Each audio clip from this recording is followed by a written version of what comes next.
They have nearly 300 beaches in Puerto Rico, and each one is. Yeah. I think it's time for reality check. Yeah, reality check. Gotta get you back on cold. Reality check for the young and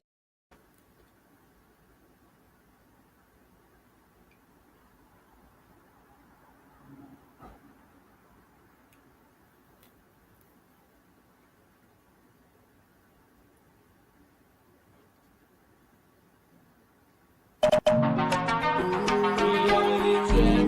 Introducing Dr. Clyde Winter. And on their name, put some respect. Yeah. I think it's time for reality check. Yeah, reality check. Gotta get you back on cold. Reality check for the young and the old. Reality check. Yeah, the heal your soul. Reality check. Get ready for the show.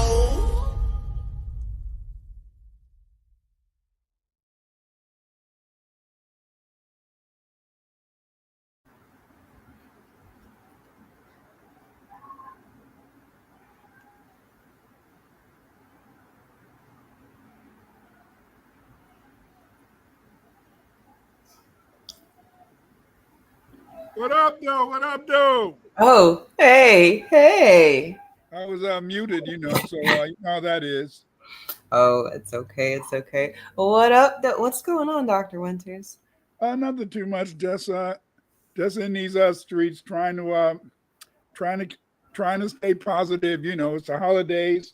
When the holidays come around, you start thinking about, your the people you miss and stuff like that. But other than that, everything is cool. That yeah, the holidays, it's a bittersweet. Now that I have my own minis, we can make some traditions of our own, continue traditions that, that we grew up with. Some traditions, not all. Definitely don't do the Santa thing over here. But gift giving, yeah, we do the gift giving thing, the being appreciative for the things that we have and the family time and all of the things that the season's supposed to be about, right? They used to say that Jesus is the reason for the season, but that was when I was going to church. So they Uh, probably still say that, but I don't. you don't even have to go to church there and stop that. They just go ahead and say, tell it like it is. It's a time to give some gifts and spend some money. You know, I was talking to the minis about the holidays. Actually, we were talking specifically about Thanksgiving, and the oldest boy, he's got such a way with words, and I love it. He's so intelligent. But I asked them, if they knew what Thanksgiving was about, and he said it's about making people buy lots of food that they Oh, don't need to eat. And he's 9. And I was like, that's how that's, it is. that's impressive. You're right. I mean, you're wrong, but you're right. And let's talk about all the different things inside of your answer, because that's not, I wasn't expecting him to say that at all, you know. But it's at least he's sharp. He's looking at it from a real, a reality point. We need to, we were brought up on lies, you know, and even though you knew it was a lie, you still liked it. I remember when I wanted to be a Muslim, and I said, this is it, blah blah blah. We're gonna do Quran, and all that type of stuff. Will you be a good Muslim? And my wife said, fine. She said, I'll go along, but as long as you don't mess with Christmas, I'll go along with you with this bullshit. I said, no, it's not. my I miss my baby doll so much because she was honest with me. She would tell the truth, and it's just like it's everything is so it's like everything is so forbidden, Today, like it was the forbidden apple back in the day. Then everybody's got something forbidden, and it's kind of very difficult. Forbidden. Um, forbidden, like, you're not supposed to kill the joy of Santa for children who believe in Santa Claus, or Yeah, forbidden, like, you saw mommy kissing Santa Claus, or forbidden, like, um, well, I don't know. Tonight we're going to be talking about gay, and I was I want to say that I was a curious young Eve, and when I found out that gay meant happy, I like to use that a lot, even though I guess socially it didn't mean happy, even though the definition meant happy. So I felt like maybe that's my first taboo, using a word as it was meant to be used in a yeah. way that people don't use it anymore. I hated it when they took that word. I hated it. I'm not going to tell a lie. I hated it because that was my go-to word back in the day. Growing up, and then they said that I know it's not you're happy. You have to be I want to let people. And so it's kind of sadness.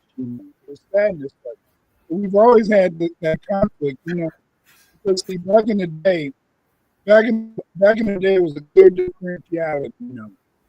And nobody would even ask, "Are you gay?" Back in the day, because everything was standing on your black identity. Let's think about James Baldwin. James Baldwin, he was a writer. He was about the race. He was about social justice for black people. He didn't say the colored people or whatever, the popular terms today, the black and the brown and all that shit. He just said the black, respect your black identity. Your black identity came first back in the day, not today, but your black identity came first back in the day. And it's just so amazing to me how Europeans were able to take that black identity away from that population and make them believe that they were different, and not only different, but somehow better than the rest of the black folk. And that's kind of sad to me, very sad.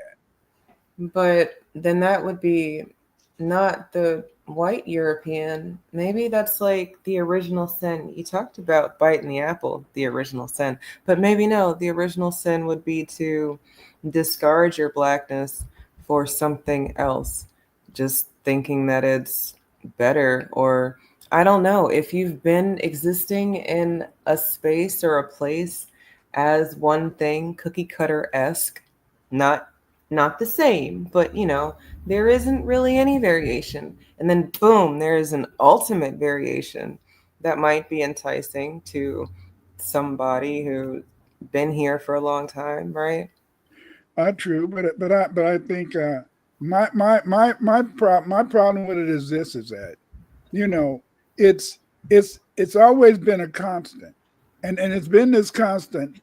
Even when I think back to being young and being in high school, it was always you didn't want to be identified as being a sissy, one of the sissy boys, and I think you can still use that word, can't you? No, it's derogatory. Yeah, well, and it was derogatory then too.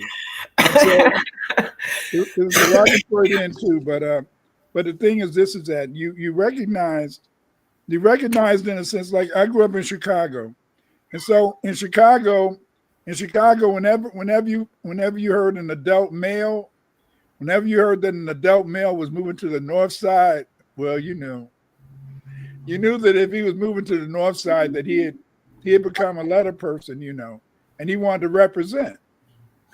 And because see, the north side of Chicago was their habitat. They even got a part of north side of Chicago, Boys Town, and all that type of stuff. Their habitat. Yeah, and so then, but the beauty of the Black Power days was that we had a writer in James Baldwin. James Baldwin was a writer, James Baldwin, yes, it was recognized that he was part of the counterculture, but at the same time, in a sense, he was recognized as being part of the counterculture. He still had a black identity, and but over time, people have been losing this black identity, and they've been trying to find another reality, another existence. And I think this is kind of sad because how can you? Why do you really want to live in a sense an existence that has no support? It's weird to me, very weird. It is. It is weird, but isn't that the whole thing? To do the opposite, to be contrary. And I'm not here to debate with anybody who feels they were born a certain way, right? Like, I can't help how anybody feels. That is some self-inflicted and internal thing. But what things are, the reality check of it all, our bodies were designed to do certain things. And then, if you choose or feel like it's not supposed to do that thing, then maybe you should talk to somebody about that. Instead of talking to people, well, actually, they have talked to people, and they have found some support, in the less than 2% of the population, which is very strange because it's a different 2% than that run the country, right? So you've got like 2% of America runs it. Sometimes they're the same. if you believe what Diddy's saying, and that a lot of times they have to in a sense penetrate you, penetrate you from the rear to be able in a sense to control you or to bring you in part of the community, Yeah. But like my daughter said, is that whereas a woman can truly be bisexual, most men in a sense after a while they become totally gay, like Diddy or whatever. No, not after a while. I'm sorry. I'm with your daughter. A man that has, okay, the only way that you're not gay is if you were raped and then you sought help and then you said you didn't like it and this was not what you wanted. And that's the only way a man that's been anally penetrated can say that he's not gay. But then that man needs to get help for that, because I don't know if that's something you sit on, no pun intended, or just dealing with it. I don't you intended that pun. but the thing is, this is at the psychological field. I forgot the name of the DS manual or whatever. They haven't classified that as being in a sense an ailment, and the point is this, is that it's would it be important? And see, if we look back, that's why I keep bringing up James Baldwin. Mm-hmm. When you look at James Baldwin and you look at his debates back in the day, when he was really espousing our black identity, our desire for black power, our desire for justice as a people, as opposed to, in a sense, today, many of the people in that community have chosen that as they feel that that's their identity, not just a culture. Cultures can vary, but they don't see themselves as practicing a particular culture. They see themselves as a community and as an identity. And I think that this is something that I think is very interesting. I don't know how it evolved. I don't know how to say it evolved when we look at a writer like James Baldwin, as opposed to some of these people today, because many of the people today, they put their community and they put their community above their racial identity, and that was kind of very interesting to me, because I always felt when I growing up, you always had this dilemma, it starts in high school. you know, and that you don't want to be the sissy boy. You don't want to be. I keep using that word because I'm old. Please No, continue. it's no, that's real. Yeah, Too. It's so real yeah. that the term sissy, it's so funny and really stupid, but my little sister would call me her big sissy, and not that I'm a I boy. know what she meant. She meant your big. Your, Yeah, you know, but she I was making didn't code by. mean it. I was just like, I'm Yeah, not a sissy. Like, what are you talking about?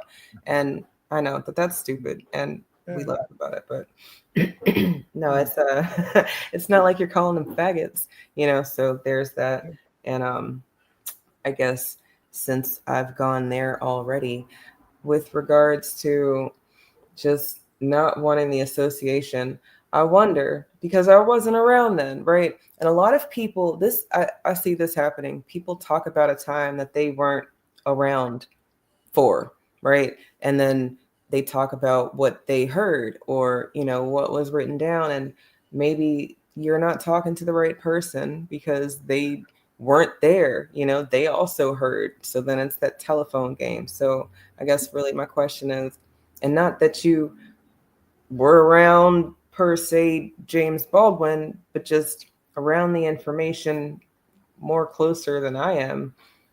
How Well, did people know that he was gay? Like, was he showing up with his boyfriend? Was he kissing a man in public? Like, they say that he was out, you know, he wasn't closeted. So what? but see, it wasn't. It was because you knew it because of his behaviors. You knew it because of, in a sense, who he felt, who he felt he loved. In a sense, that's what showed it. You know, Well, that's what back I'm in the saying. day. So, like, he was showing up to events and stuff, like to rallies with his boyfriend, his husband, or whoever he was Yeah, with. well, they couldn't marry back then, so you So know. he was just with. All right. So it was James Baldwin and his lover, Yeah, back in the day, and and everybody just knew it was them because of how they acted together, not necessarily they was doing, you know, kissing in public and stuff like right, right. But at the same time, he expressed a strong black identity, and and I mean, he was out there debating a lot of people about the fact that but I think also is that we've had this fake culture, and what I mean by this fake culture is I remember my mother, and my mother said some dirty son of a bitches down south. What? What are you talking about? And that. and she was talking about how sometimes people of the same sex would rape the kids. Mm. You see, and because see many other people in a sense today most of the people who are gay, they claim that they were born that way, but then back in the day most of the people who were gay, they had been molested while they was a child. They and some adult had forced them to lose their identity, because see, the point is this, is that somebody would rape this kid, and then this kid in a sense would grow up and say, okay, I must be different, you know and then you have this identity crisis, because you like your friend, and then because of the fact that that gayness exists, you say, oh, I must like my friend. I really like her a lot. I must like him a lot because really I must want to love him. And see, the whole point is this, is that a lot today it seems though people can't, people began to get so they couldn't differentiate love. Do you know what I'm saying? They couldn't differentiate love. They couldn't, a lot of people, maybe even today, don't understand that you can love somebody. You can love somebody, but not have to have sex with them or not have to be intimate with them. You know what I'm saying? Right. Right. But I remember when I was teaching, I used to teach. I know I probably said this before. Did I cut you off? No, no, go ahead. Okay. When I was teaching, when I used to teach, I used to teach at Saint Xavier. I used to teach the English, in the English as a second language program. And so then I taught the linguistic. I taught the linguistic part of the program. So I taught general linguistics, instead of applied or comparative. So I taught general linguistics for people who were studying to be, us teaching English as a second language. And I would always ask the I always mainly had ladies. My granddaughter graduated the other day. She graduated from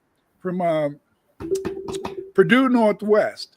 Mm-hmm. And so I saw all these young men cross. I saw all these young men cross the stage getting their diplomas. I guess they were mainly BA. Do you know that when I taught graduate school, at Governor State University for 10 and a half years. 10 and a half years, I taught the graduate program 3 classes per year. So we're talking about 30 classes and I don't know how many students. Do you know that during that 10 and a half year period, I only had 21 male students? And I saw all those people getting up on Saturday, when my granddaughter was graduating, these, I didn't see no brothers, but it was 2 brothers. But but it was a whole lot of Latinos getting up, crossing the stage. And I said, damn, things have really changed. But to get back to this whole idea of the gayness is that you only knew back in the day when people would change. I mean, when I went away to university, you could always tell the girls who had flipped because when you would go past their rooms, their beds were pushed together, the door. So I said, oh, well, they're gone. They're gone. They said they can't sleep alone. They need a buddy. Yeah. That's well, that's how it's very slippery slope with women and their sexuality, because while I agree with your daughter, women can be bi and or gay or lesbian or whatever, and men can only be gay after you have gay sex. It's like people wanted equality so bad that now that things are supposed to be equal, they're even more unequal. And then from there, how can anyone be happy? Like, I mean, at the end of the day, if it's supposed to be, to live your life happy and free and love who you want to love, but where is the happy if everything is now unfair and distorted and unbalanced and no life being created, nothing new per se, or at least not natural? I don't know.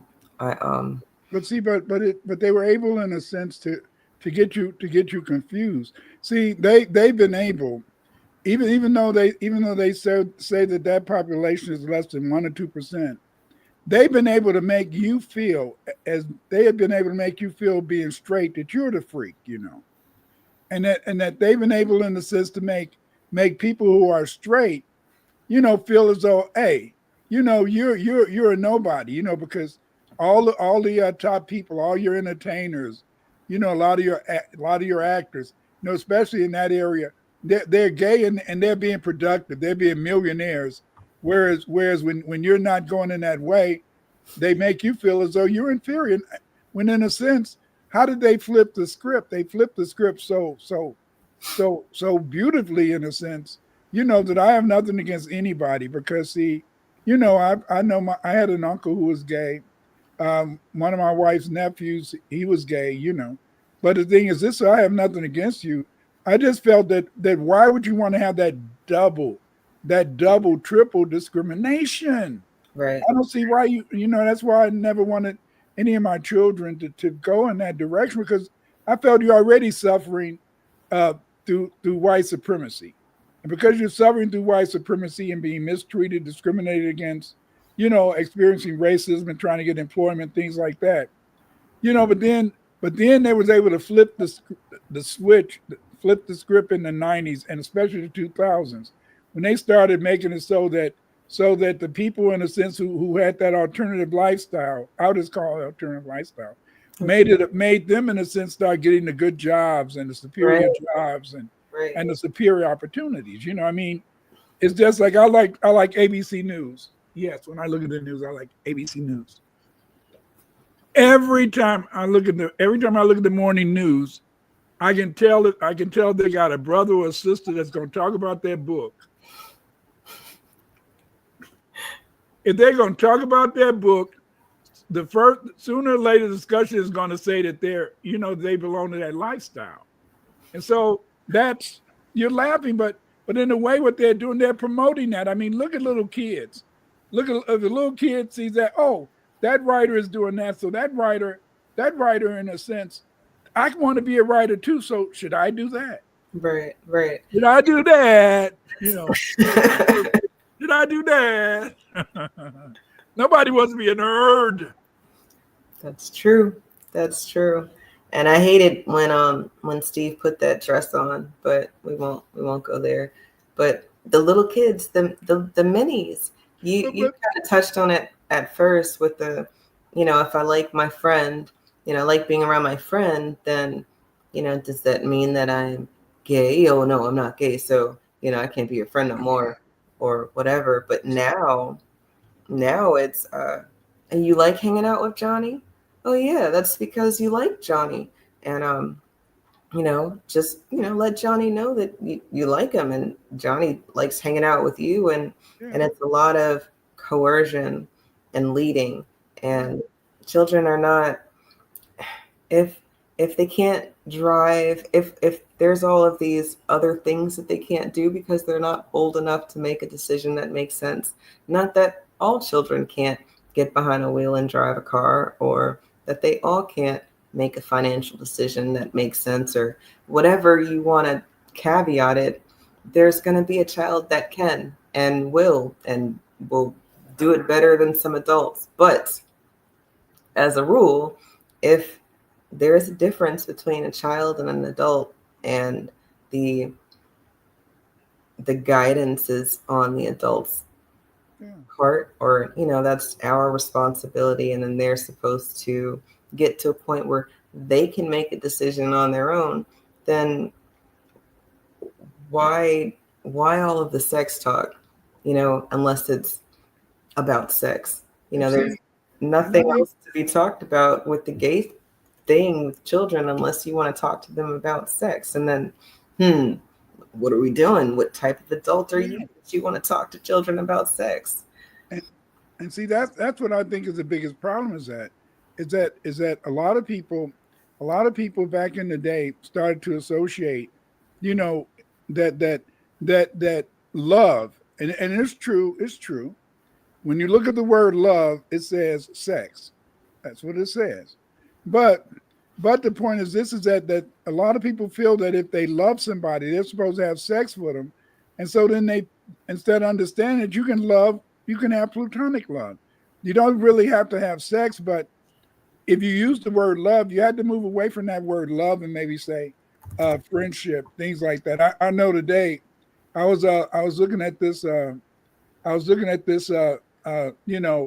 they was talking about this whole idea of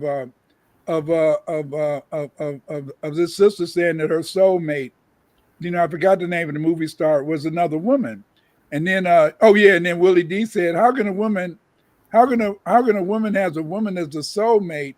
Because I always believed that your soulmate was the opposite sex that you became enamored with. And so then, and he said, I never thought, but then he said he looked in the dictionary, and the dictionary said a soulmate can be a very close friend, you see. But it's again, we take these words. See, words are very important, but we take these words and it's how we define these words. Yes, I agree, and it pains me that we have to unlearn English being a white people language, or any language being a white people language, outside of these new meanings to old words. Because I think maybe if people, if you knew that they were the ones going through and bastardizing your language versus them telling you that you're bastardizing your language using ebonics or slang or, whatever colloquialisms or whatever, they have a term for it. Colloquialism. No, it's a African American vernacular. No. Ebonics. Well, yeah, that. But Anyway, I'm just saying they have us thinking that we're fucking up their language, and we're not. We're really putting some more stink on our own language, and then from there, it's like we've got a magical language anyway, with the spelling and the meanings and layers and how deep we are and stuff like that. So, gay is happy. And again, if they're trying to say that all That this, wasn't fair. what? They took my word. That wasn't fair. It's not. We should take these things back because Right. they're ours. And I mean, delineate how you feel comfortable, but all of it is ours. I know that essentially I think that Black people, especially Black Americans, should have like a passport to wherever the fuck we want to be on the planet. And then from there, do what you need to do, because people are not just going to let you come over and take their shit. But you should be able to go where you want to go. But if you choose to stay here in America, well, outside of the states having the same names that they had before colonialism and rivers and just the landscape, some of these things haven't changed because they couldn't come up with they didn't know how to fuck it up, so they had to call it what everybody had been calling it for thousands of years. And then later, I don't know, in the next 100 years, they're going to change it to Joe Biden Avenue or something like that. It's going to be kind of our fault that also gets taken. I don't know. These cities, some of them being our last names, it's just there's too many things that have been taken that we're not really taking back. We're trying to take little things, not little things. We're trying to take it back a little bit at a time. We should just take it all back. I'm Black and I said so. Like just overnight. And then I think that, well. See, because see, you're absolutely correct. Because see, we make a big mistake. How do we make a big mistake? We make a big mistake in the sense is that we want to not recognize, our influence on this culture. We've been constantly taught that we're the other. We're the other. We're the other. Okay, because they teach us that we're the other, then therefore, in a sense, we're always searching. We're always searching to for an American culture, and that we've been searching for the past 200 years for an American culture that never existed. Let me explain to you is that because the fact in a sense is that when the European came here, the European in a sense, he wanted in a sense to still continue to practice his own culture here. That's why they had the little culture groups. And, you see little girls doing the Swedish dances, the Scottish dances, wearing their little costumes, their dramatic costumes and things like that. Because see, they never in a sense really invented an American culture. And as a result, because of the fact that the European failed to really invent an American culture, the American culture was invented by us because we're the native people here. Since we're the native people here, we began in a sense we developed this culture. Sure, we spoke English, but we spoke English with a non-European grammar. The way we organize our sentences, when we're speaking Ebonics has its own grammar, it has its own sounds, and it has its own different way. I'm not going, and so then because the fact in the sense is that we created this, they told you that what you're doing is somehow negative. And because they tell you that what you're doing is somehow negative, then you just accepted this. You just accepted this reality, you see? And because you accept this reality, Many people wanted to run away. They wanted to run away from who they were. They wanted to run away from their culture, and because language is a major part of culture, and so then that's one of the reasons why the European has always said, "Aha, we can kill two birds with one stone if we can get those Negro people to create another culture." And so then a lot of times by we having these predators, these adult predators who used to rape the children, and that they in a sense have been able in a sense to get away with this. Back in the day, they would be able to dominate kids by some adult, giving a kid candy or inviting a kid over to his house and then touching him and all that type of stuff. Now it's a little bit more different. Now, in a sense, they're using the media. They're using the media by always having these people come on who have really good jobs and really good positions and really well known, who are very flamboyantly, belonging to that community. And by them being flamboyant, belonging to that community, that makes our children say, "Aha, I have to. If I want to be successful, I have to be like them, mommy. I have to be like them, daddy." and it's very difficult. They may not say this out loud, but this is what they're saying. And so it's always important that you have to try to get people to be one, and that's what makes, in a sense, James Baldwin so significant. And in fact, in a sense, is that we have to, in a sense, discuss this whole idea of Black identity, versus any other identity. I think that it is probably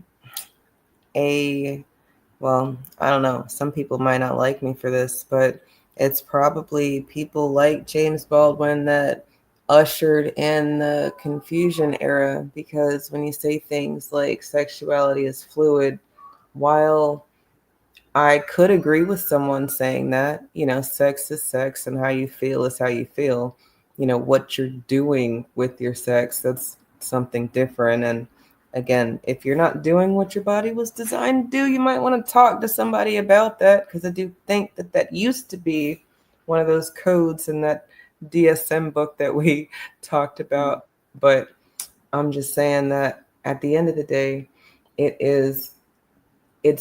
that's the slippery slope for a Black person in America.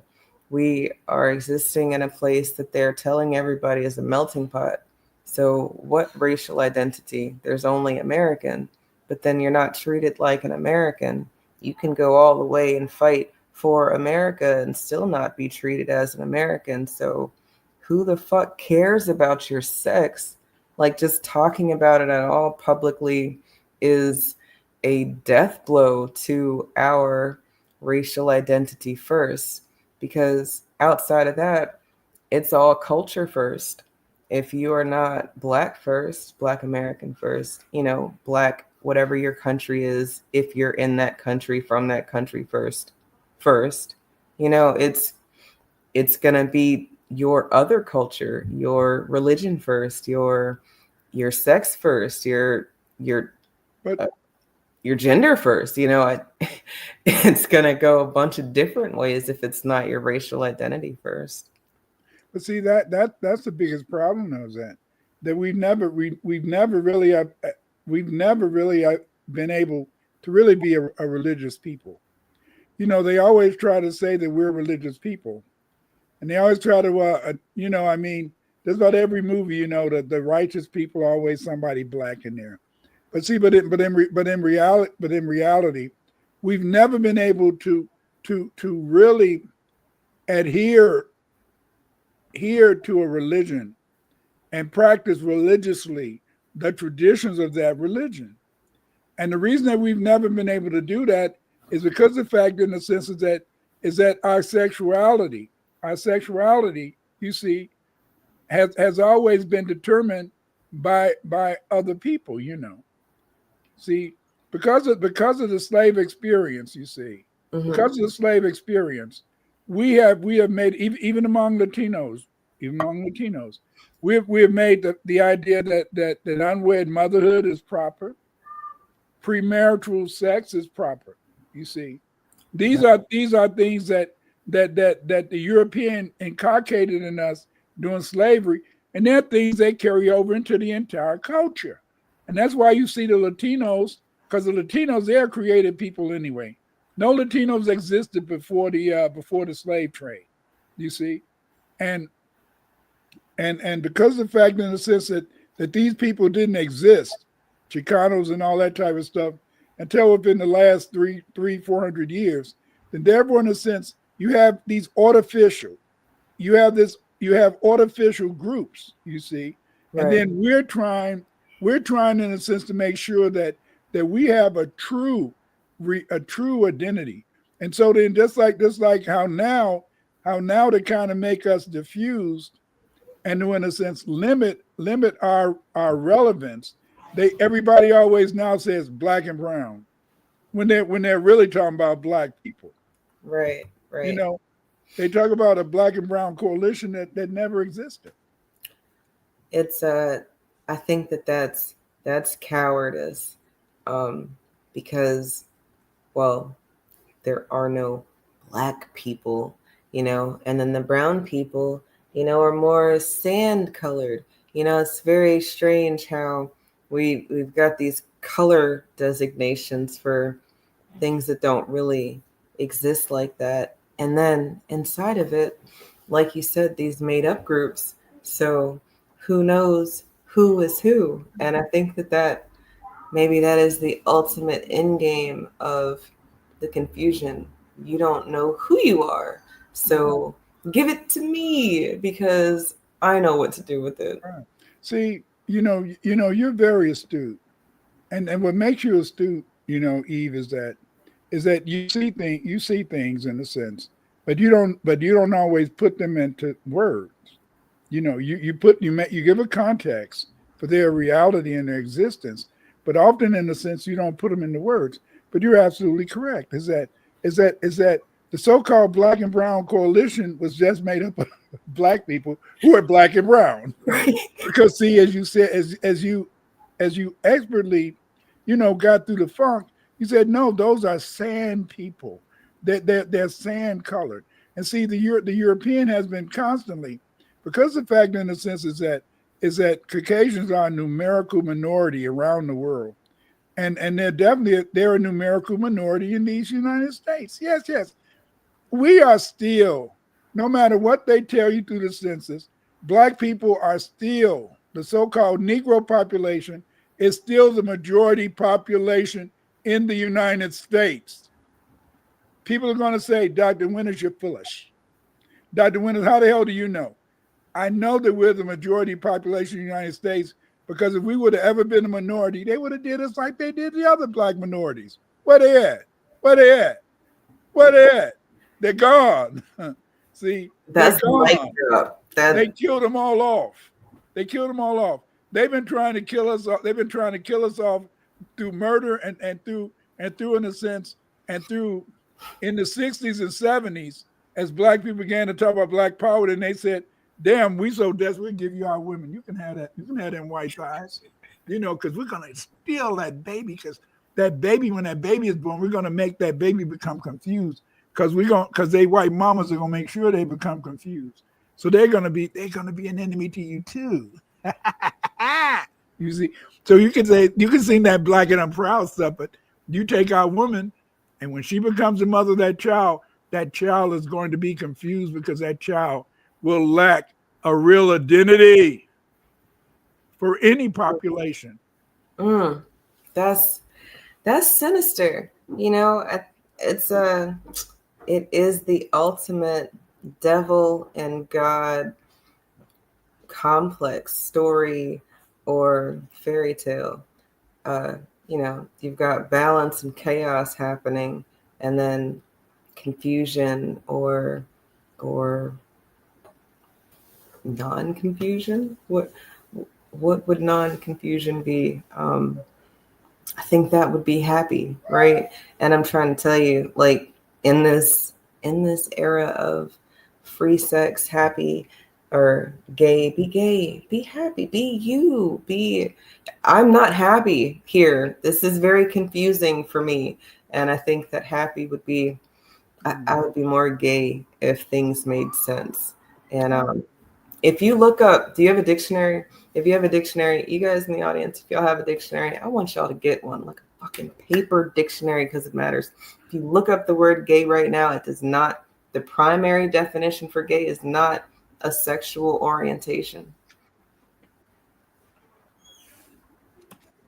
I got to get some glasses. The first thing that goes is either your sight or your hearing. Right? Where's your sight or your hearing? But you know, I wore glasses, but my wife used to always say, you don't need glasses. But I do need glasses. Okay, so what did you say, look up? I said, look up the word gay. I am 95% sure that the primary definition for gay is not a sexual orientation. I think that's maybe a secondary or tertiary definition. We'll see. Gawky. Okay, gay. You know, I wish you could see this dictionary page. Gay is they got two definitions. One is red, and another one is black. Okay. Which one comes first? The red gay is the red gay comes first. And the red gay says sexually attracted to people of the same sex, homosexual, lesbian. Okay. They're a gay community. He told me she's gay. Old-fashioned, bright and attractive. Okay, so gay used to in the old days, it was you were bright and attractive. A room is painted in gay colors. Another old-fashioned definition was happy and cheerful. Laughter. Okay. And now they got gays too is someone, especially a man who is sexually attracted to people of the same sex. You know, equal homosexual, then an arrow pointing to lesbian. So in a way, the original meaning was to be happy, cheerful. And that's why I used to love that word growing up. And they took my word. Why? Can you help me, Eve? Can you help me take the word back? I would love to, because I think that that's where we start. It is in dictionary. I'm sorry. I hated that whole look it up, right? But then when you think about it, it's not these big words that people are never going to use again that people need to be looking up. No, it's these simple ass words that we all think we know what the fuck we're talking about. Love and work and gay and or happy or just free or fighting, But you know the two worst words? The other two words, jealousy and envious. We get jealousy and envious. We get them mixed up, because see, jealousy means that you feel somebody's going to replace you. That's what jealousy is. But we feel jealousy, but we feel jealousy is when somebody want what you got. No, that's envious. Right. You see, but again, in the sense is that what I've found to be successful as a teacher. Family, I don't know. I'm going off. Please forgive me. This is old man going off the beat. You're allowed. This is reality. Reality is that you're gonna get a tangent or two. Yeah. All gonna be fine. I found it took me years, but I was wondering, I said, why is it that my students can't read? When I was teaching high school, because I started off teaching high school, then later I became an elementary school teacher. I said, why is it that my kids can't read? And my mother and father, my father only had a 4th education, and he was a supervisor on his job, a foreman, all that type of ish. And he could spell and he could read his ass off. And he only had a 4th grade Mississippi education. And yet I was teaching kids in high school that couldn't even read. And then, it came to me, and said that the reason that our children can't read, even some of the white kids too, the reason our children can't read is that we teach them English as if they know English. They don't know English. They don't know the English language. They speak a dialect of the English language. And so if you want your kids to be successful in school, you want to teach them You want to teach them language. You want to teach them in a sense what English is.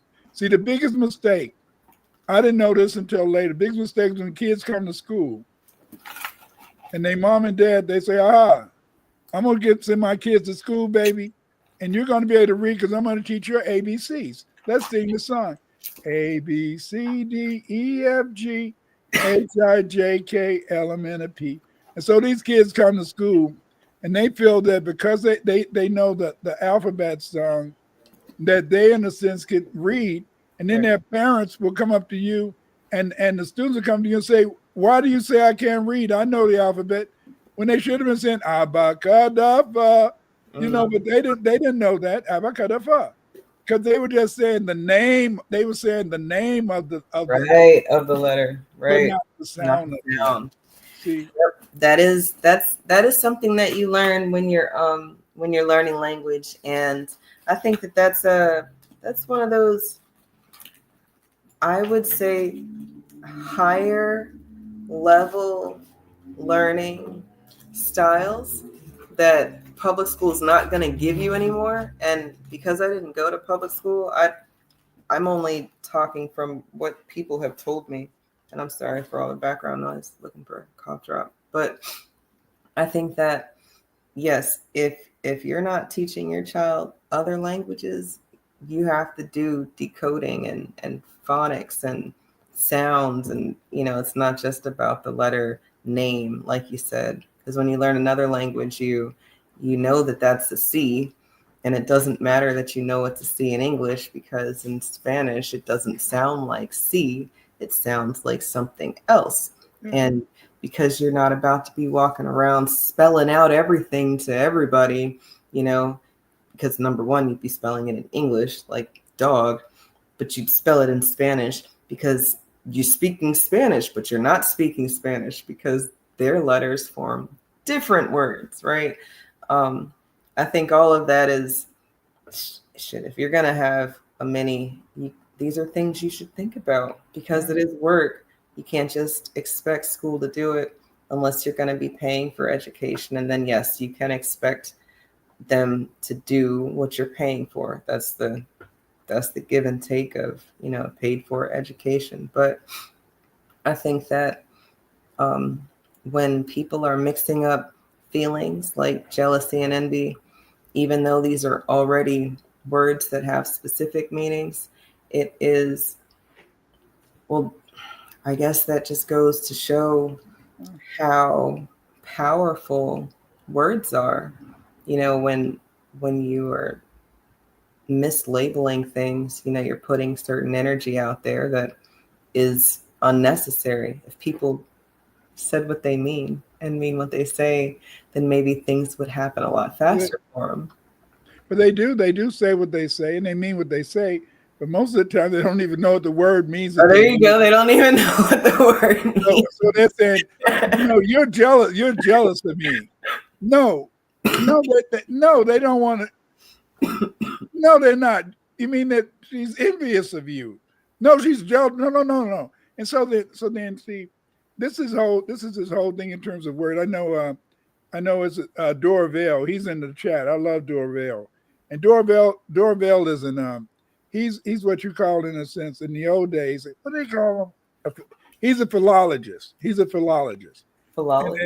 Yeah. See, back in the old days, that was before we had linguists. See, linguists study language.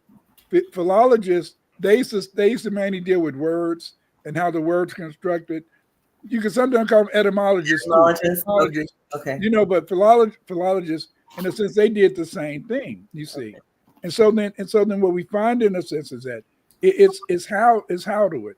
See, back in the day, the average brother had to be a language smith, and he had to be a language smith because see, when you the average girl back in the other days, they wanted you to have a nice tongue. It wasn't just that you were good looking. You couldn't just be good looking. You still had to be able to know how to make the words. Not like saying, not like, oh, you're as beautiful as a tree or a swan. No. But still know how to say the words. So because see, women, in a sense, in the old days, I don't know what women do today, but in the old days, women wanted women worked off your mind, so in a sense, whereas a man was physical, in a sense, he had to feel it. A man had to feel it. A woman had to think it. So then, therefore, a man, in a sense, had to be able to be a words craftsman, to be able, in a sense, to really move forward and to be able, in a sense, to share his reality with his woman, Shaft. Anyway, where you going, Doctor? Where you going? I don't know. But No, again, but you're right though. That's the same now though. I just throw that out there. I think you think do guys still have to be able to talk to girls? Yes, and here's the catch: because of technology, the words can match up with shit that doesn't exist. You can make reality. You can say nice things, and you can have some visuals to match it, and then it's going to be up to her to decide if it's real or not, and then go from there. But it is definitely, you have to be able to say the right thing. If you say you make some money, actually I just saw a video the other day. It was a guy, he was trying to talk to a lady walking by, and she's like, I have a boyfriend. And he's like, oh, okay, well, you got some friends. So they exchange she gets his number. I don't know, some numbers exchange or whatever.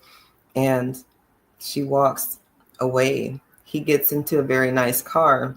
She sees him get into this very nice car. And she knocks on his window, and he's like, yeah. So anyway, at the end of the day, it's like he didn't say the right thing.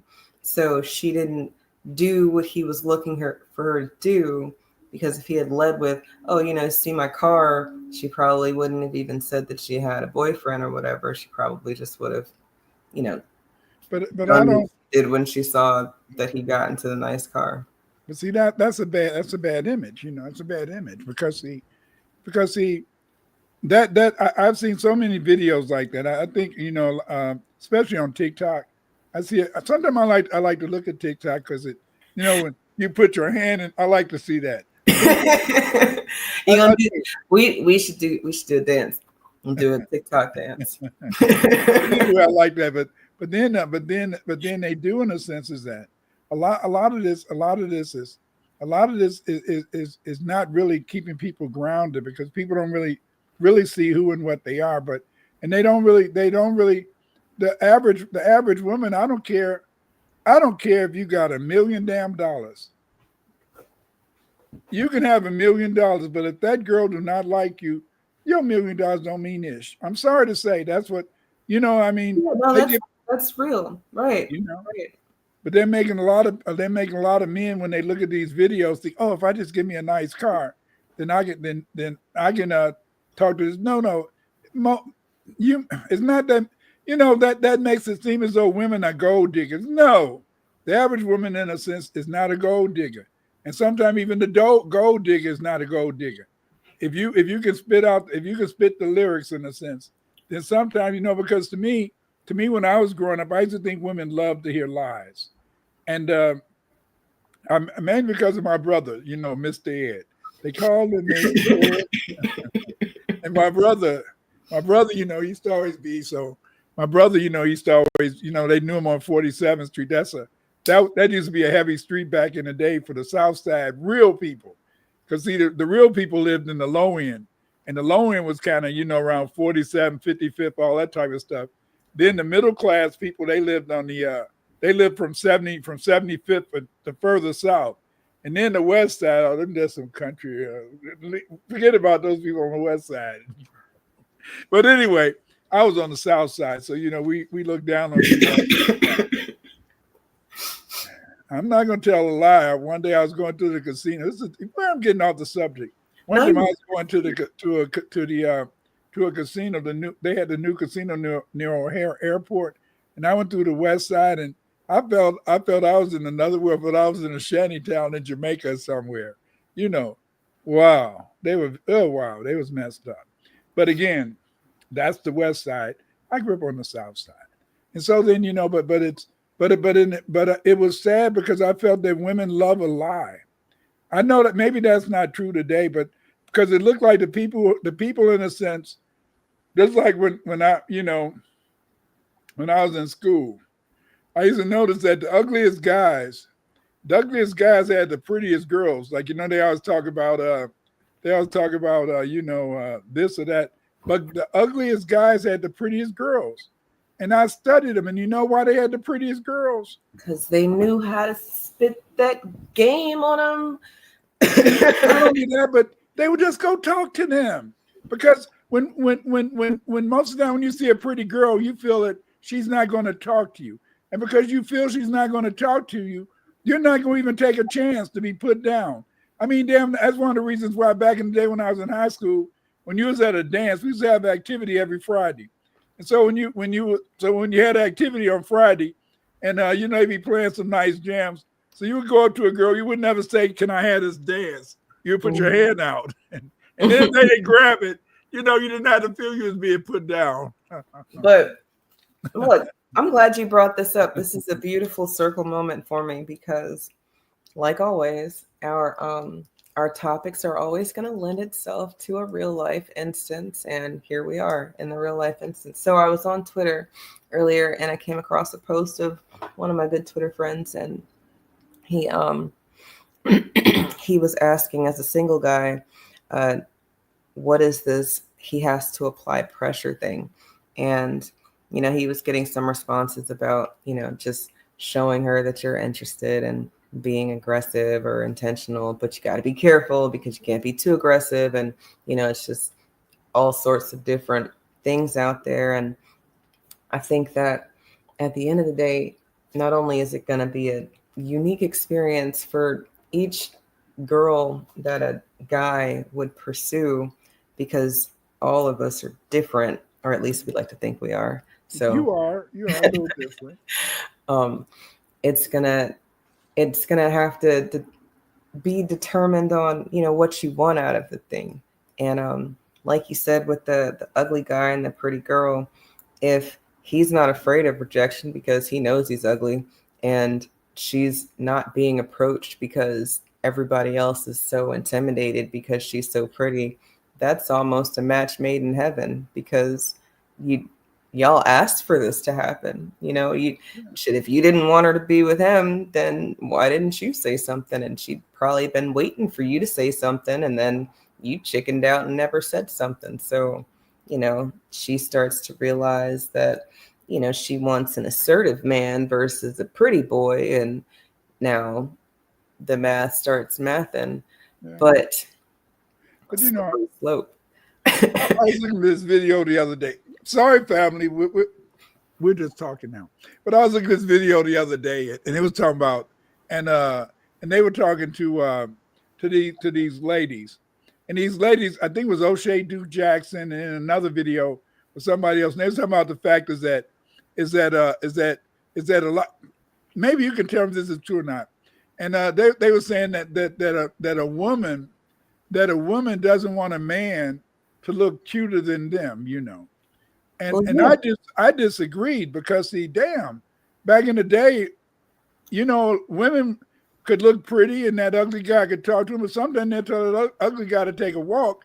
But that handsome guy who was smooth, who was smooth, a little light skin, a little wavy hair. I used to have a big afro. Don't. But anyway, with the wavy hair, they had put a lot of grease in his hair, so he got waves. Come on now, and it's very difficult. So that guy who was asking you what to do is that you have to me, if you don't want to become gay, whatever, you have to, in a sense, you have to respect the fact that each woman is an individual. You have to also respect the fact that each woman, as you said earlier, you can approach them in different ways. Don't always think that each woman responds to the same thing. And then number three, if a girl likes you, if a woman likes you, it's not your material things that you have that's going to help you get that woman, because you can't hold on to them, because I saw this video about this rich guy, and he was married. He had married a beautiful woman, and yet he had told her she could go cheat on him, and that as long as she didn't mess up the family, and he knew that he wasn't really he couldn't really perform sexually. He's 60 years old, and if she wanted him to, she could go out and have a man on the side. Just don't embarrass him. But then the woman, in a sense, just went out and just dumped his ass. Period.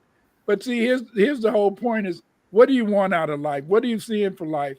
And so then, to me, in a sense, is that in terms of being in a relationship, in terms of trying to really develop it, is that each person is different. Is different. See, and I think that's why some people like to become in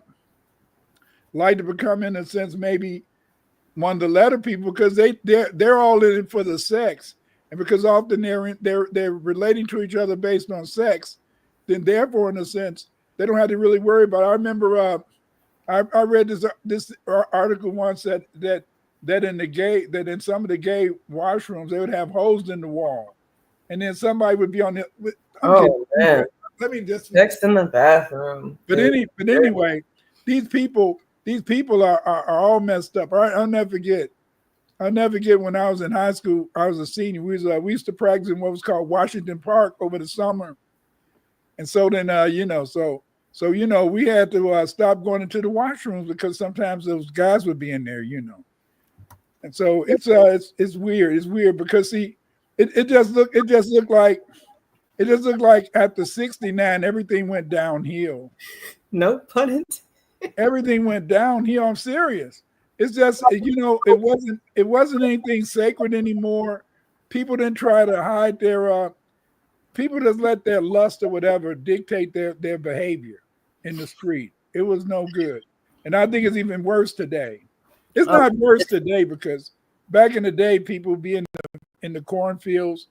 I was at University of Illinois. I was in Illinois Residence Hall. Anybody that know, it was a co-ed dorm, and they'd be having sex in the rec room where the games are, on the floor under a blanket. And damn, I'm in here to play some damn pool. Get the hell out of here. I don't think it's changed much. It's changed, hasn't it? Come on now. No, it's still like that. Oh wow. That's definitely. I think college is an area where it is designed to further confuse. Here's the thing, right? All of these other cultures, racially identifiable cultures, have a game plan when they get to the next step. Black America doesn't have a game plan. So they get to the next step and it's like what to do. So even in the military, it's this, from what I've heard, I'm not a military brat or anything, so this is not a firsthand experience tell as much as it seemed. Well, people said that on the ships it was like a floating dorm, how much sex was happening between how many different people. Thank you. Really? And, yeah, and then from there, I mean, I went to college. I saw lots of sex. So that is a thing. My son, college. My son, he's 50 something, 54, right? 69. Yeah, he's 50, 69. He's 55. So when he was when he was in the Navy, it wasn't a lot of sex in the Navy. On those ships. No, he said it. Nah. But it wasn't. But then again, it wasn't that many women. I just remembered. Maybe he was in the military, 91 to 95. So that's before the don't ask, don't tell. Yeah, that was before the don't ask, don't tell. Before Clinton got in there. But the thing is, this is that it's what I found talking to some of the girls back in the day, that a lot of them were miserable though. A lot of them very miserable, because a lot of them didn't like the fact that that men would approach them based on their sexuality, but then they wouldn't hang around though. They wouldn't hang around, and because you can't, you couldn't hold on to a person. Just like I was seeing this video and it was talking about, oh yeah, that little Spanish chick that's with Hunter, the football player Hunter.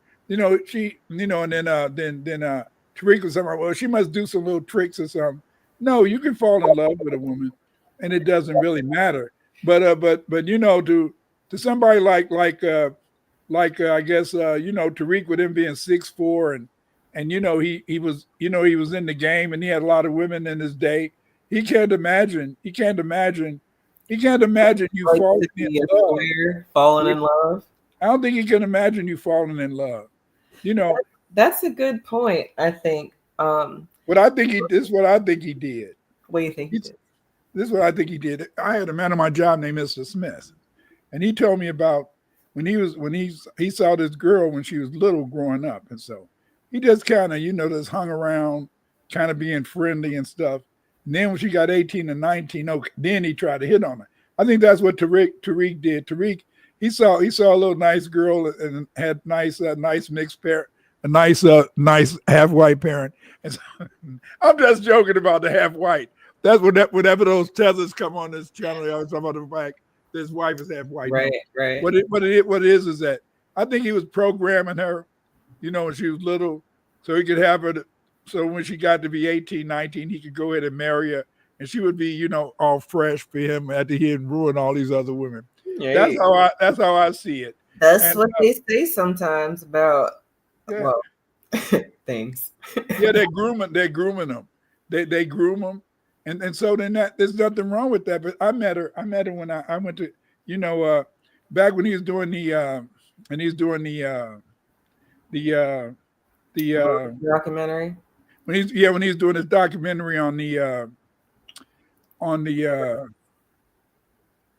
the last one he did. The Maroons. Yeah, the Maroons. A lot of people used to get into his DMs and say, you got to put Dr. Winters on. So he invited me out to California. Yes. His wife is a very nice lady, very nice girl.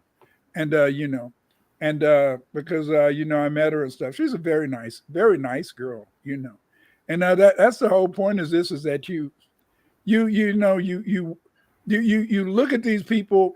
And now that I heard him talking the other day about Hunter and his girlfriend. And then, like they said, if you put your business out on the street, put your business out in Facebook and Twitter and all that, then you're asking for people to come in. I mean, I've been.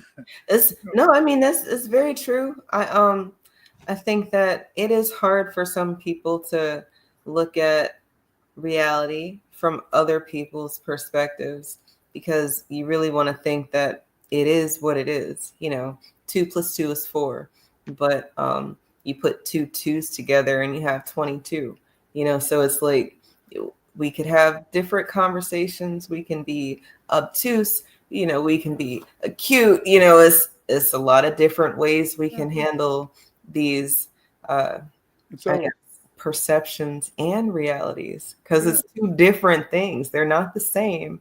And then they're not even two different things. My perception and reality, your perception and reality. I think we're in 4D land at this point.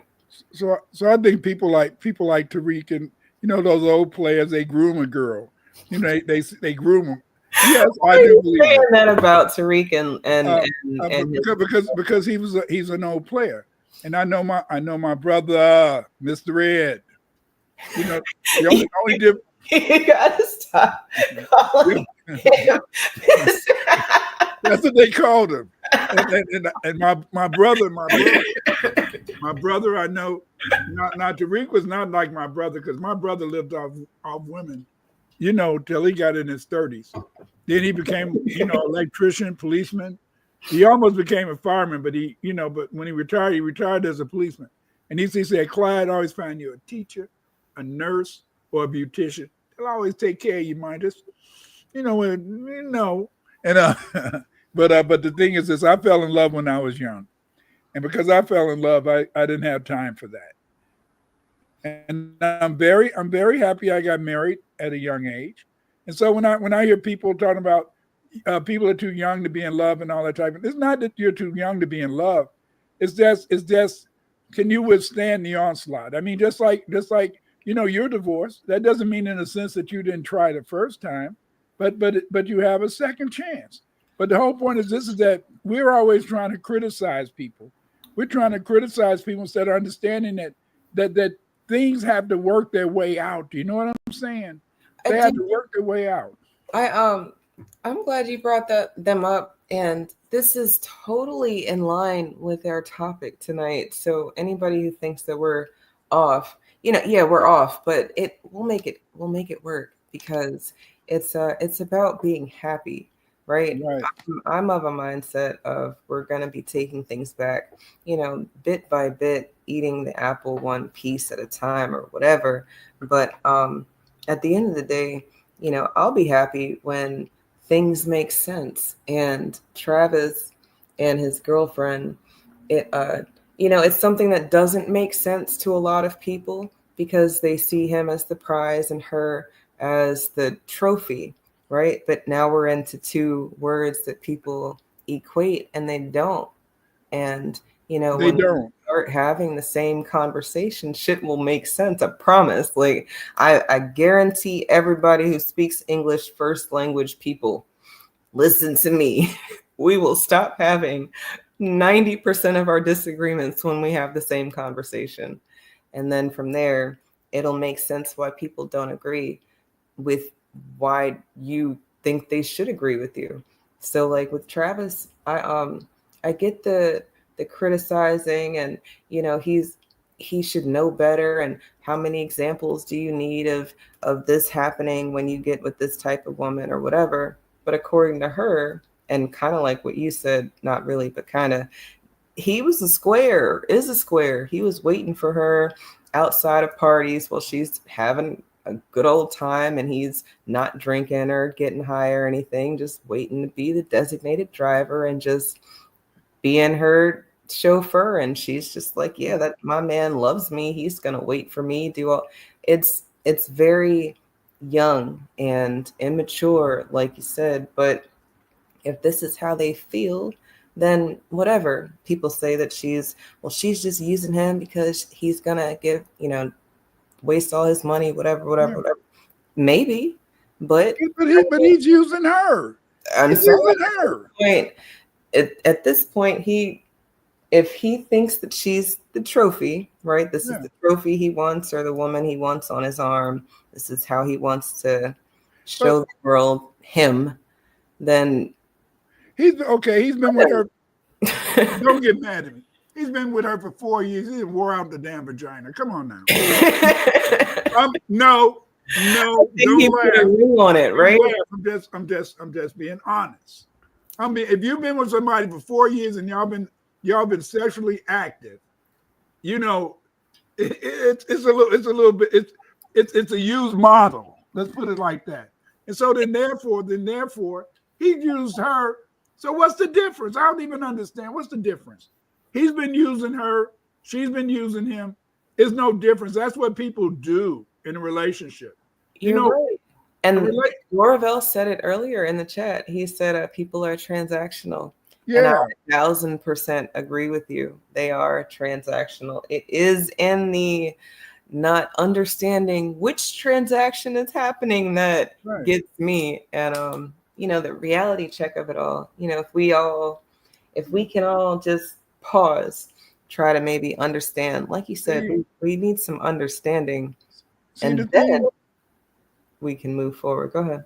See, the thing is that what makes the difference? You stay with somebody 30 years, and then somebody else stays with somebody 3 or 4 years and get another person, and they may stay 10 to 40 years.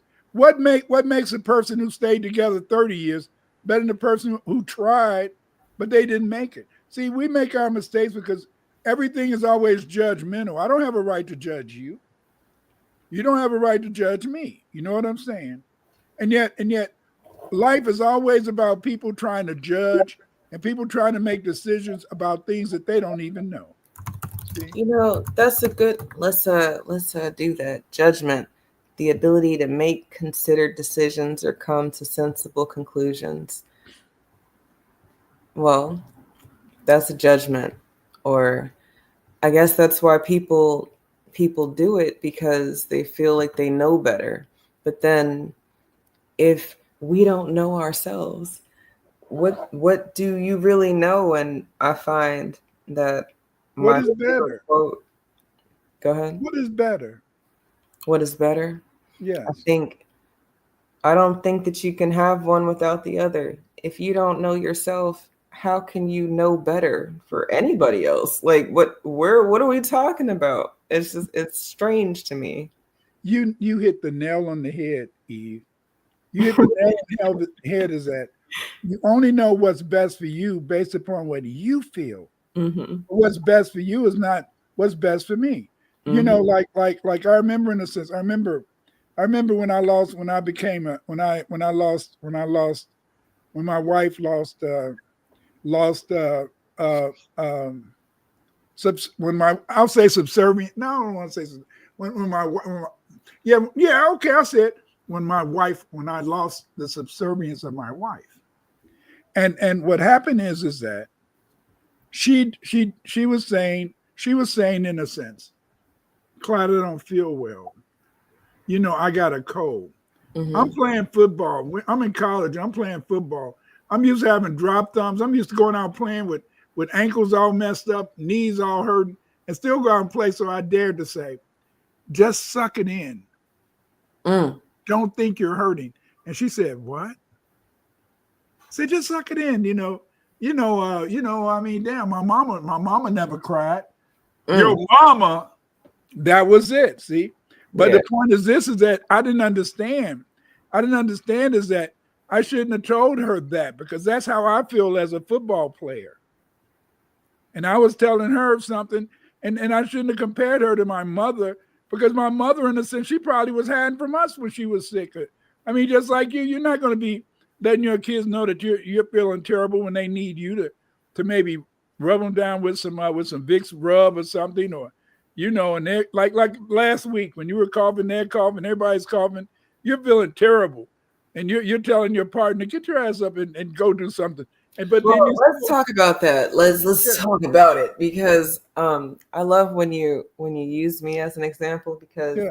you're I'm either sorry. 1,000,000,000% on it or you're 1,000,000,000% wrong, and I love it either way, because all of us were down. It was like one by one by one, and then it really was like one by three, and then five, and then everybody, and then it's crazy because I felt like what ended up happening is both of us, the adults, we I think we both took turns, with regards to what needed to be done. So the children were always taken care of, even though they knew that we were not feeling it at all, like whatever it was that was getting done. So even they weren't being super extra needy. But I think in the grand scheme of things, when I don't feel good, everybody in my house knows it. I can't lie, Dr. Winters. I will not tell a lie on Harriet Tubman's internet. My entire house feels my wrath when I'm not having a good day. It's not a great way to be, but it's, to me, honest. And then when I come down from my hurricane, I also have conversations with them about things, whether it's understanding, not necessarily, if it's not them, maybe it wasn't the children that were irking me that day, it was something else, but they kind of got in the way of something else, and then whatever, because I'm already not feeling good. But 9 times out of 10, it's always me. And then from there, when I have handle of me, then I can do better for everybody else. So I don't I don't shield them because I don't know how. Like at this point, it's just there's no me anymore. So it just all kind of You see is that? everywhere. You see that's the whole that's the inequality. That's the inequality of familyhood. You see, Mm, and what I mean by that is that I can be me. I can ignore things, and pretend I don't see things. But as a mom, you don't have that luxury to ignore things. You don't have that luxury. You don't even have the luxury sometimes to really be super sick and really present that sickness to the rest of the family. Because the fact, in a sense, is that you're supposed to be that rock or that tree. You're supposed to be something that everybody can hold on to that's stable. Right. And so then therefore it puts demand on you that I may not have. I don't have that same demand, Like I was talking to my son the other day. What was it, last week or something? So we was talking. And he was saying, yeah, mama was sickly, but you wasn't never sickly. I said, what? Wait. You were never sick. I said, what, D? Oh, you were never sick. You were never sick. Mom, she was sick, but you were never sick. I said, damn. I was sick sometime. No, you wasn't sick. But see, that's the whole point. See, that's the whole point. Is that your kids are always looking at you from a different perspective and the presentation. And this is what it's all about, is presentation. See, the thing that's beautiful is that we play so many roles. You're the lover, you're the mother, you're the nurse. You're the great sage. You're the Sabbath sage with all the wisdom. And yet in a sense is that is the beauty. See, many people don't understand the beauty of a family. They just look at the family and say, oh, there's the mom, there's the dad. That's all bullshit. It's a lot of intricacies within the home. And these intricacies, in a sense, are the roles that we play, because see, the thing is, this is that I read a lot of books back in the day, and it said that a lot of men who become gay, in a sense, are because they didn't have the love of their fathers. Also, I used to hug my sons and kiss the hell out of them. Right. We talk. Yeah. I think. Yeah. Love you. Because the thing, and I do love my children, but the thing is this: is that I maybe I went a little bit overboard because I wanted them to. I was going to say so. I said, if any of them ever say that it was because they wasn't going to say it because it was a lack of a father love. Right. Maybe they might say they become anti-man because of that. My daddy gave me too much love. No, yeah. But nobody ever said that unless their dad was touching on them or something like that. And see, that was what made my wife. I love the fact that I'm in love, because see, by when you can be in love with another person, then you can share the love with other people. Like that's why I think that we can get along a little bit, because the thing is this, is that I can love you, yes, and you can love me, but I don't have to be your lover. Right. It is not a sexual love, but it is intimate, and that is where I think that people, they have a very hard time drawing a line there, because society tells you that intimacy is sexual, and it's not. Intimacy is penetrating, it's deep, it is close, and then it's something that you wouldn't share with everybody. Not saying that you can't love everybody, but everybody doesn't get the same you. You look at you in the mirror and you're not even seeing what people see. So it's I think it's leveled, but when you start to think about that soulmate thing that we talked about earlier, and how that it doesn't have to be your partner, it can be, your girlfriend or your boy, not your boyfriend. Your bro, your homie, or whatever. It's like what James Baldwin was talking about with the fluidity, and it being our soul.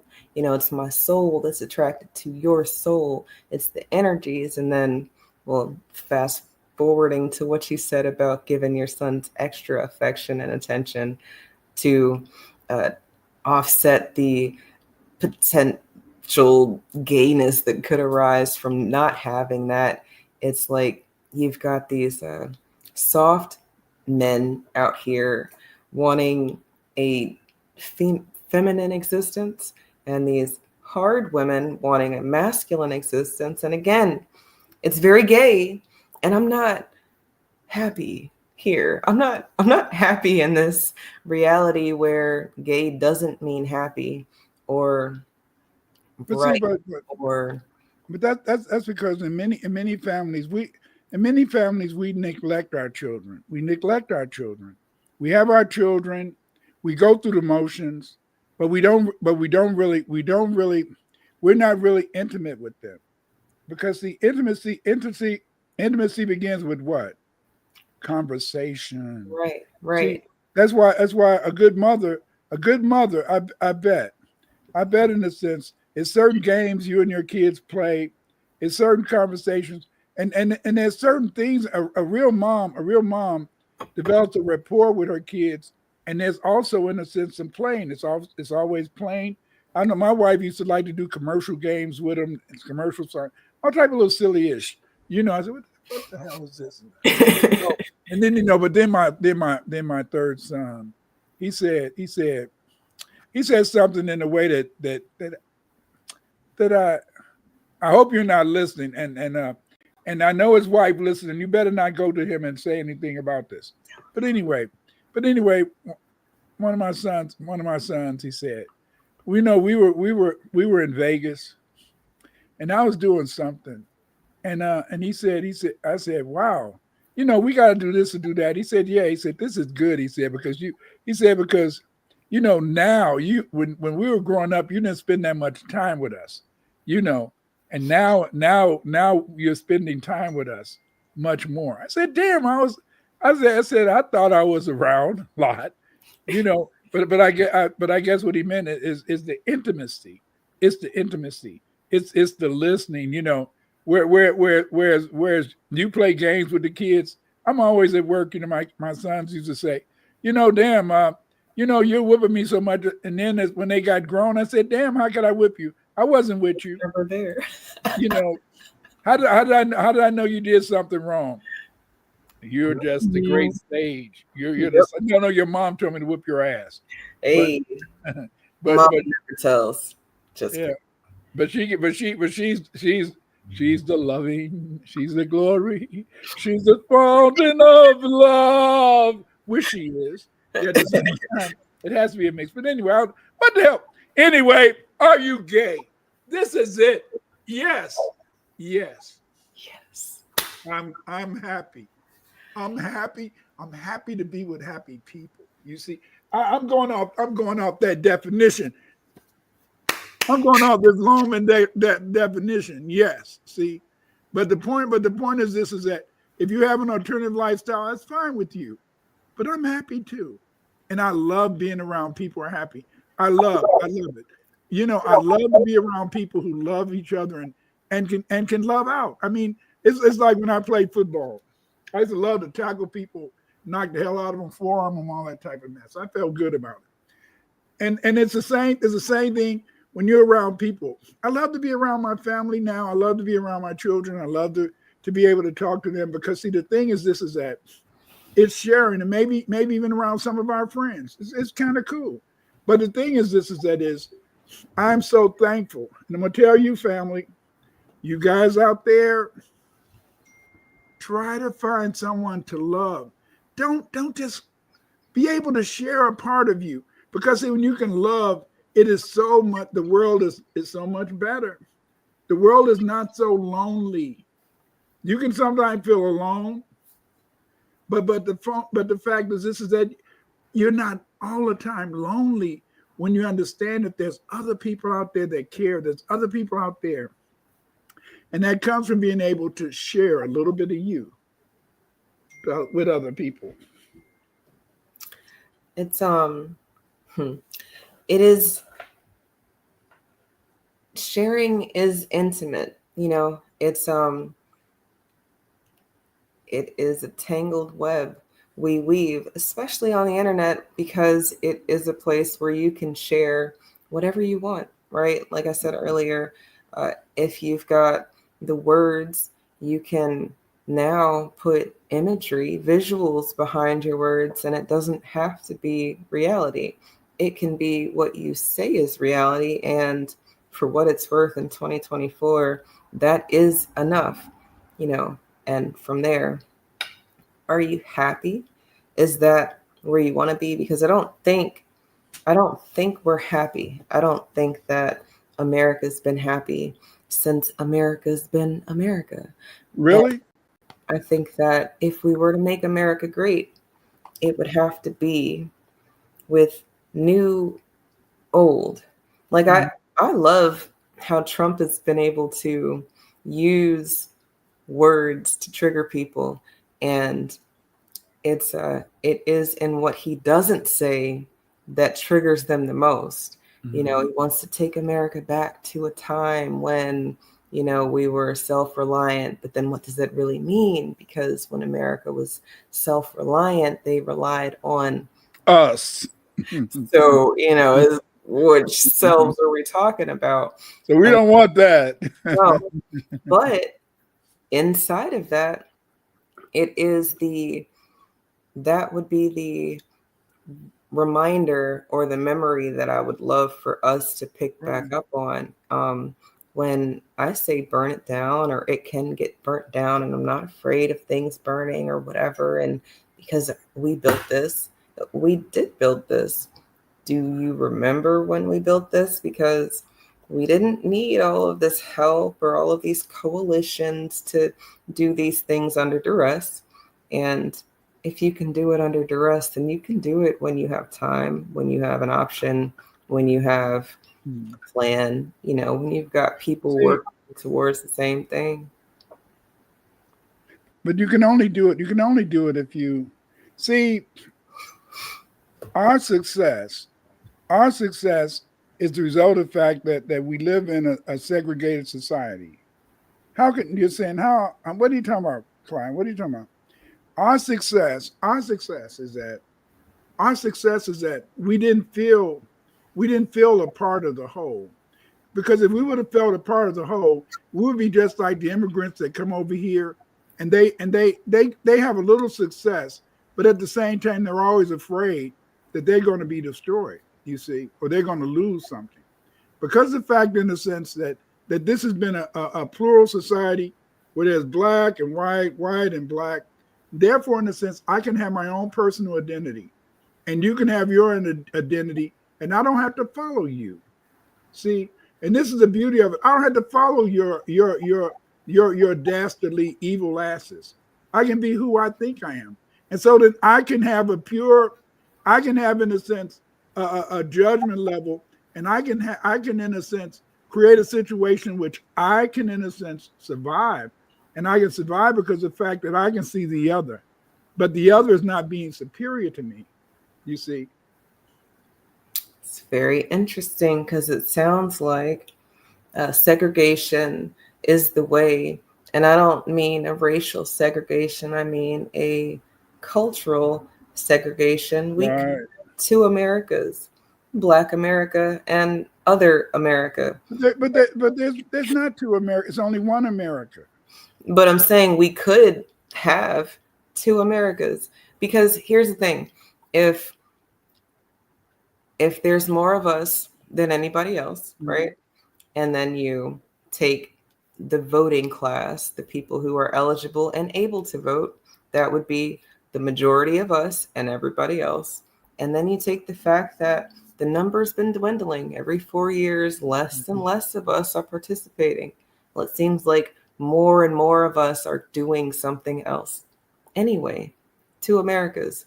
Now, while we all follow the same general rules, because things do need to still happen, Black America has always been able to do things. You know, it's like when people say that it's not about sagging pants. The cops are not targeting you because you're sagging because we were hanging in suits, right?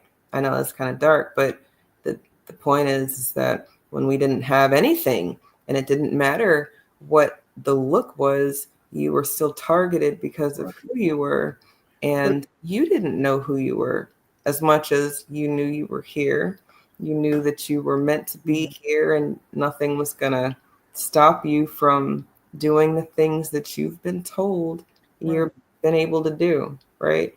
Outside of somebody really grabbing you up off the street and hanging you in a damn tree, that stopped you from doing what you wanted to do or set out to do, even if you weren't doing anything bad, right? So two Americas have always existed. We're just under this illusion that theirs means more when they've been following our lead the whole time. True. It's always been two Americas, but see, but the point is this: is by the simple fact that you knew. See, you and I, and just about every other black person, my children, whoever the hell it is, we've always been taught that we have to do a little bit more to be successful.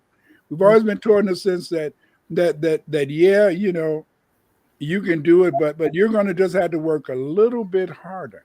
And this has been good because the fact is because the fact that you feel you had to work a little harder, it gives you a greater ability to strive for success. The only problem is that, as Nellie Fuller says, since we're prisoners of war, things have always limited, and we still have to go through the European to be successful. But even though we had to go through the European to be successful, we still recognize that there is a difference. And see, when you have blackness, it's able in a sense to help you not to become so lost in yourself and allow sexuality to dominate you. Because see, to really survive in this man's world, you had to have some discipline. And see, I learned early in life that you had to have some discipline. Should I say no? I'm not going to say that. But anyway, should I say that? Say it. Okay, I learned from my father this. I learned from my father that a woman wants to see a rise in you, either see you arguing or having something that is erect. And so a woman, they want to have those two things. They want to see a rise in you. I'll just put it like that. They want to see a rise in you. And so then therefore, if you're going to be a successful man, you have to, in a sense, master control over that. You see, you can't always be arguing with your woman, and you're definitely not going to always be having sex with your woman. So then therefore, in a sense, no. So then therefore, in a sense, you have to learn that if you two are going to get along, you have to do what? Communicate. And see, that's the scariest thing on the planet. The scariest thing on the planet is when you demand your partner to listen to me and hear me. See, it's one thing to talk, and you can talk all night and you can know that somebody isn't listening one bit to what the hell you're saying. But when you have a partner, there's time that you expect him or her to listen to you. And because that's the only way they can know you. And it's sad when people don't know you. And that's one of the reasons why a good parent, especially a good mom, not dad so much, because we kind of at work or whatever, but a good mom talks to her kids to get to know them. And she knows what makes them special. I love the baby rub. I love the son who usually always rubbing his belly. I love that. Because that is a brother in a sense that you're gonna have to nurture him a little bit extra, but at least the way to his heart is to his tummy. Through his tummy. He is he is definitely special and mighty. He reminded me, actually, it's so funny. He was the last one under the weather. So I guess the last one to also get better. And then from there, he got to stay home today. And when I saw him, he said that he wanted some beans. So I was like, all right, I'll make you some beans. But then I was like, no, I'm not about to make you no beans. I'll make you something else. So then I asked him if he wanted that. He's like, yeah, give it to him. And then it's time for dinner. And he's like, he has a song and he's like, did you make my beans? And I was like, no. And he's like, but you said you were going to make me beans for lunch. And then you said you was going to make me beans for breakfast. And I'm like, no, calm down. We didn't do all of that. But all right, well, I'll do the beans, just not right now. And he's like, just singing this little song that he made up about beans. And You're yeah, going to hear that. You're going to hear that later in life. yeah, it's It's going to be a traumatic event. My kids always say that my son, who has difficulty, always is still angry at me because I wouldn't let him eat some cookies in a can on top of the refrigerator. They said that's why he's estranged from me today. oh Because no. the fact is, so that I'm telling you, it's some little things that can cause estrangement. Things down though. What's that? He will be asking about these beans tomorrow if I don't say, hey, I made your beans. He doesn't forget these things with the food. It's one of his special qualities. Yeah. But you're right. It is in the communication. I find that because people know that they don't want to be alone, they know that they're social creatures, animals, people, they're people, even if they are difficult people or people that other people don't want to be around, they'll do the pet thing. I mean, some people really are solo and don't want to be around other people, but a lot of these people who act like they don't want to be around people really are just afraid of what you said earlier about that opening up, about the sharing, about hoping that somebody is listening and giving a damn, or that when you do open up that it matters. Maybe they've done it too many times and it hasn't mattered. Maybe they never learned how because they never asked the girl to dance and she never said yes. It's a lot of different reasons for why people are developmentally challenged. It is. At the end of the day, you've got these women having children without the opposite person in the home or the opposite energy there to balance things. So she's got someone to talk to and she's developing things with them askewed, and it's very gay.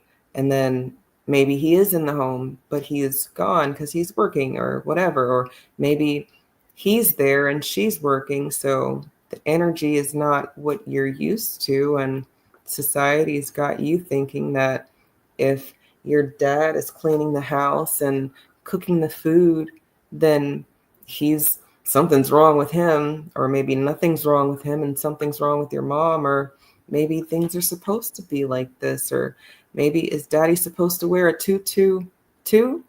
Have you seen those photo shoots where the dad has on a ballerina tutu with the little baby and she's got on ballerina tutu? And it's like, the fuck is going on here? I don't think you're gay, but I don't think you had to do that. What did you do that for? That's very weird. Right. Or men painting their nails, saying that there's man fingernail polish. No, there's fingernail polish because fingers are fingers. Now, and only women supposed to paint their fingers. We shouldn't have to even call it man fingernail polish. That sounds stupid. But we're in this stupid time where anything is everything and everything is anything. Well, I mean, it's nothing. You can't have everything mean the same things, right? Because then nothing has any meaning. And then if nothing has any meaning, we're going to be in confusion land forever. And that makes me not gay. I would love to be gay with you guys, right? I would love to. I can't. The math got a math. Yeah. And, from there, alternative lifestyles and all, I think we'd be more happy as a people when things just make sense, right? That's it. But see, the only way things can make sense is that you have to develop them. You have to establish limits. And like I said, the problem with us is that as Black people is that we've never had a real religion. Yeah, you said that earlier. And Or we haven't been able to practice anything. no, uh, not practice something that dealt with right away or discipline, whatever. Hmm. because see that our masters wouldn't allow us to have the discipline. They would rape you, or they would make you even have sex with your mother's brother, your sister, your brother, your father, on that plantation. And so, because of the fact that in a sense they destroyed our familyhood, even though we may not have that incest today, we still, it's very difficult for many of us to find that ability to have a relationship within our families. You see, and that should be the goal, is to be able, in a sense, to communicate with each member of your family to the best of your ability. Sometimes you're going to be estranged. Sometimes with maybe your parent, or maybe one of your siblings. That's part of life. Sometimes you won't get along, but the more that we try, to see eye to eye. I remember I saw that this debate with this Hebrew brother. Not a debate where we were arguing, but a debate. And so a lot of times we would eventually arrive at the conclusion that the point that we would arrive at is seeing eye to eye. And in terms of trying to see these philosophical things. And that's the same thing today. And so then as I said earlier, is that it's very hard, because see, it's very hard for relationships, because most of the time, as a man or woman in a relationship, we don't feel the safety. Hmm. Sometimes we don't feel the safety to open up our hearts and open up our minds to that partner, because the fact is this, that we sometimes still feel, will she really understand? It's silly. But the point is this, is that how do Silly. you open up, and what if they don't respond in the way that you had hoped that they responded? So That's hey, that's life.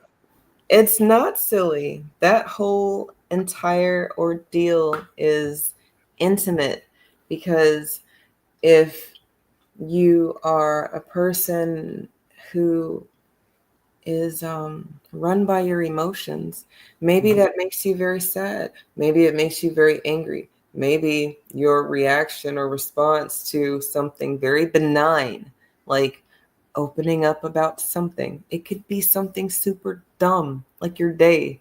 Like, all right, you asked me how my day was, and I'm telling you, and it actually wasn't a great day, but you asked me, so I'm telling you, and you're not listening at all, like at all, at all. And then, shit, what if something comes up later that I talked about earlier, and now I got to talk about it all over again because you weren't listening? It's just these things Little things. compound, right? So it's like, I get why people can be afraid of the exposure, but it's I think maybe I like to call it nakedness. it It's is. easy to be naked and have sex with each other, but it's very hard to be naked by allowing someone to really, in a sense, hear your intimate ideas, your intimate fears, your intimate thoughts, because you always feel that, what if they reject me? What if they don't say the right thing? And it's very complicated. But what happens though is that over time, if you can learn to be able to share some of the things with your children, and be able, in a sense, to learn those communication techniques, sometimes after a while you are able, in a sense. But it's very complicated. It's very complicated. And the thing is this, is that, are you gay? You've already admitted you're not gay because you're not happy. But I'm saying, in a sense, is that but sometimes when you're with your kids and your partner, and you guys are at Chuck E. Cheese, and you're about to dig into that pizza, and you're drinking that damn Pepsi or Coke, you go, damn, damn, you know what? I like this, right? Well, look, that's the thing though. I am extremely happy. I am not gay.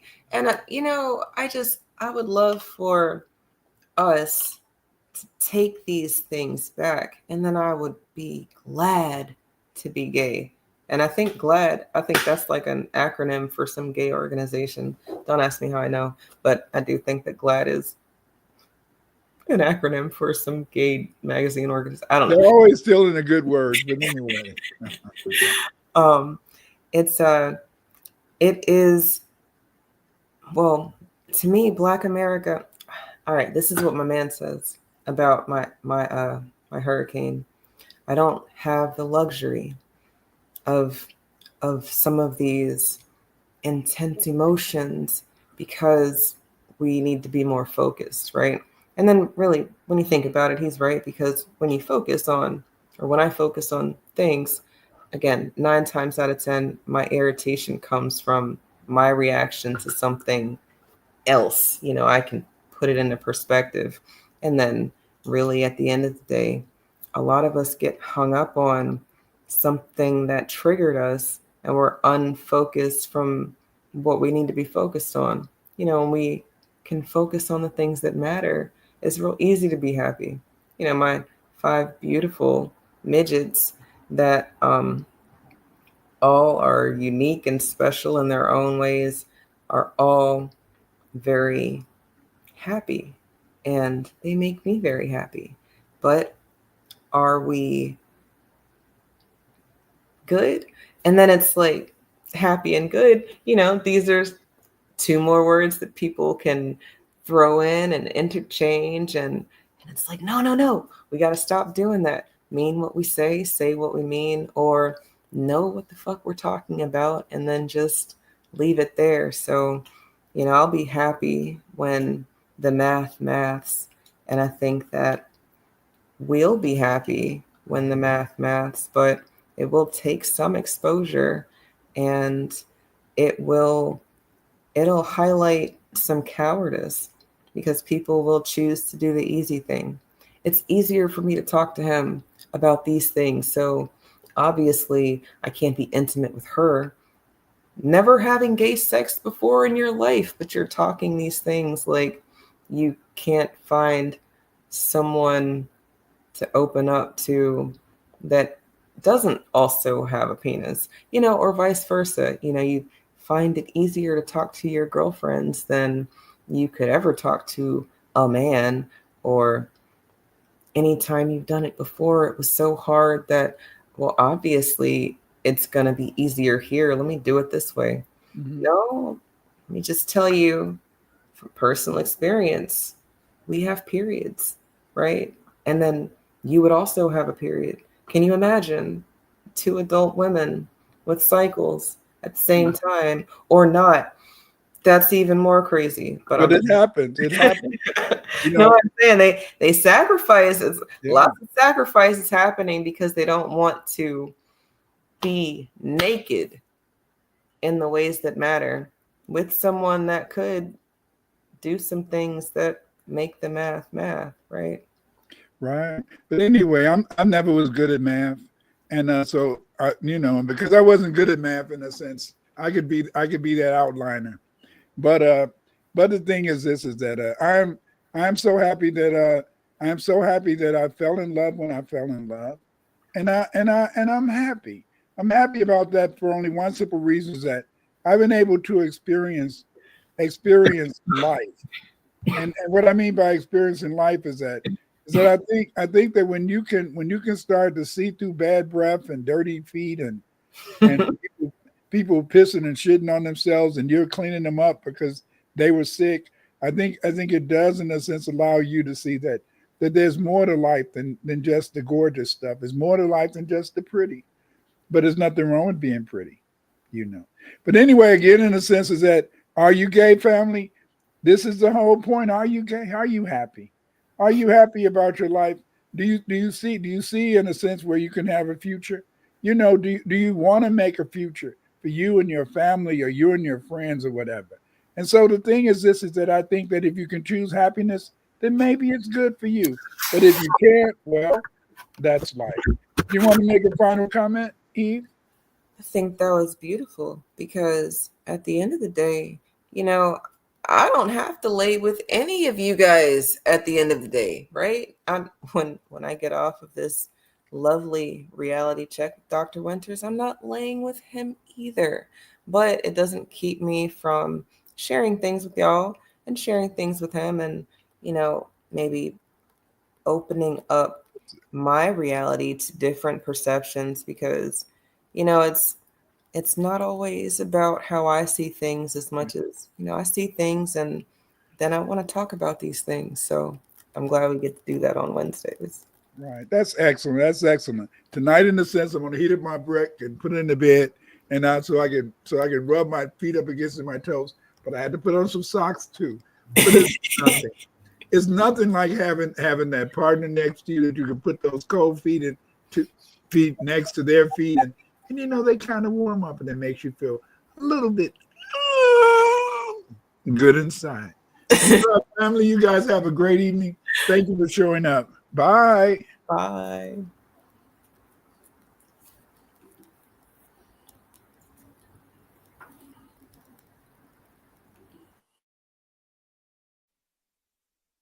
The only thing that can save you is be one, be one, be one.